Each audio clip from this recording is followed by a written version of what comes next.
Allah Bapa yang di sorga, kami mengucap syukur ya Tuhan atas segala kebaikan dan kemurahan-Mu. Atas segala kebaikan-Mu ini Tuhan kami dapat tiba sampai hari ini. Kami akan awali aktivitas kami Tuhan satu hari penuh ini dengan firman-Mu. Bersabdalah ya Tuhan dan perdengarkanlah yang baik bagi kami. Di dalam nama Yesus Kristus Tuhan kami berdoa. Amin. Shalom Bapak Ibu Saudara yang terkasih. Firman Tuhan yang akan menyapa kita pada hari ini diambil dari kitab Ratapan pasal yang ketiga ayat yang ke-26. Saya akan baca dan beginilah firman Tuhan. Adalah baik menanti dengan diam pertolongan Tuhan. Demikian firman Tuhan. Ada pepatah yang mengatakan bahwa diam itu emas.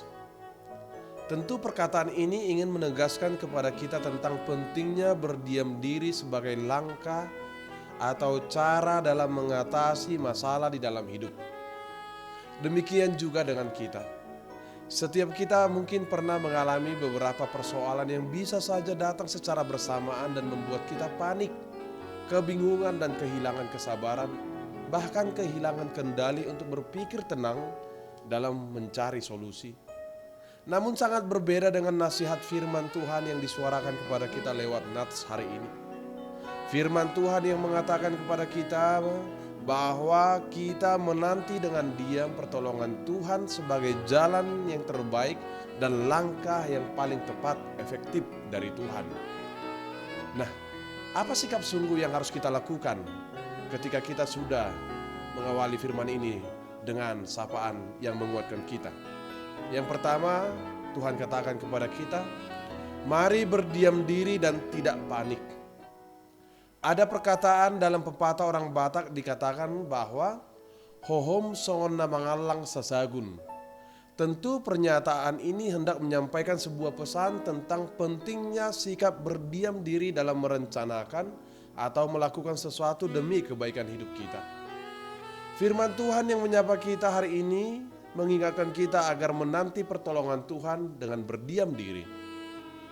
Di sini, Nabi Yeremia hendak memberitahukan kepada bangsa Israel bahwa masih ada harapan dari ratap tangis mereka. Sebab Tuhan itu baik bagi orang-orang yang mau berharap kepadanya dan menantikan Dia dalam kerendahan hati dan penyesalan. Sama halnya dengan panggilan kepada kita lewat firman ini bahwa agar kita mampu merenung sejenak, introspeksi diri seperti dikatakan dalam Mazmur 46 ayat yang ke-11 dan tetap berpegang pada janji Tuhan seperti dikutip dalam Mazmur 40 ayat 2 sampai dengan ayat yang ketiga. Yang kedua yang harus kita lakukan adalah mari berdoa memohon hikmat Tuhan. Dengan berdiam diri kita akan memberikan ruang bagi Allah agar untuk bekerja di dalam hidup kita dan juga memberi ruang bagi kita untuk cenderung mendengarkan suara Tuhan dan meminta hikmat Tuhan dan bersikap dan bertindak dengan lebih bijaksana.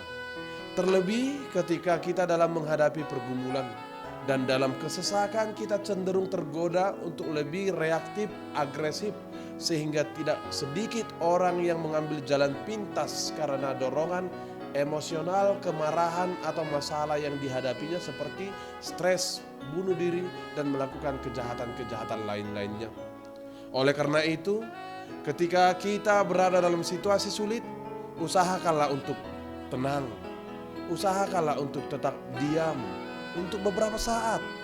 Berilah ruang kepada dirimu untuk lebih peka mendengarkan suara Tuhan, agar saudara dapat mengambil sikap dan mengambil keputusan yang bijaksana, dan Tuhan akan memberikan pertolongannya, itu akan kita rasakan. Yang ketiga yang harus kita lakukan adalah mari percaya bahwa Tuhan akan hadir memberi pertolongan kepada kita. Kita harus percaya bahwa Tuhan sanggup menghadirkan kelegaan. Menantikan Tuhan dan kasih setianya adalah tindakan yang paling tepat. Karena Ia adalah pengasih dan penyayang yang akan bangkit menyayangi oleh kuasa dan keadilannya membela umatnya kita semua yang percaya kepadanya. Matius 11 ayat yang ke-28. Nah, Bapak Ibu Saudara yang terkasih, apa upah dari sikap yang sungguh ketika kita komit melakukan firman Tuhan yang menyapa kita hari ini? Yang pertama, hidup kita akan aman dan tentram dalam pertolongan Tuhan. Mazmur 7 ayat yang ke-17. Yang kedua, berbahagialah orang yang menantikan Tuhan. Yesaya 30 ayat yang ke-18. Yang ketiga, Tuhan mendengarkan suara permohonan kita. Mazmur 40 ayat 2 sampai dengan ayat yang ketiga. Dan yang keempat, Tuhan akan mengangkat kita dari lembah kebinasaan dan menempatkan kita di atas bukit batu serta menguatkan hidup kita. Mazmur 40 ayat 2 sampai 3.